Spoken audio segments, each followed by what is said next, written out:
আজকে আমার কাছে একটা পার্সেল ছিল। পার্সেলটা পাওয়ার জন্য কাস্টমার সকাল থেকেই খুব এক্সাইটেড যে কখন উনি ডেলিভারিটা নেবে। তো অর্ডারটা আমি অফিস থেকে ওএফডি করে নিয়ে বেরিয়েছি। ঠিক 10 মিনিটের পরে ওনার ফোন আসে। আহ, গাড়ি চালানো অবস্থায় আমি ফোনটা রিসিভ করতে পারিনি কোনো কারণে। আমি যখন আমার এরিয়াতে ঢুকে যাই পার্সেলগুলো নিয়ে ডেলিভারি দিচ্ছিলাম শুরু করেছি, প্রায় বারবারই কল আসছে। আমি কলটা রিসিভ করি ওনার। রিসিভ করে উনি আমাকে বলে যে দাদা আমার একটা পার্সেল আছে, আমি পার্সেলটা কখন পাবো, আমার এই অ্যাড্রেস।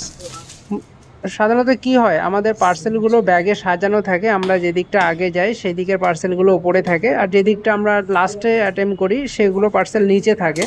তো এই অবস্থায় নিচের পার্সেলগুলো পার করে উপরে এর পার্সেলগুলো তখন পুরো ঘেটে যায়, সাজানোটা পুরো ঘেটে যায়, যার ফলে আমাদের ডেলিভারি দিতে আরও লেট হয়, কাজের খুব অসুবিধা হয়।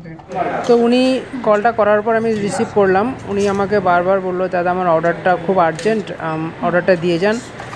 তো আমি বললাম যে দেখুন আমার পার্সেল তো উপরে পুরো ভর্তি আছে, আপনার যে অ্যাড্রেস, এখন ব্যাগের নিচে থেকে বার করতে গেলে আমার পুরো ডেলিভারিটা ঠিকঠাক করতে পারবো না, পার্সেলগুলো ঘেটে যাবে, অসুবিধা হবে। তো ওনার বারবার ওনার একটাই রিকোয়েস্ট যে দাদা প্লিজ দিয়ে যান দিয়ে যান।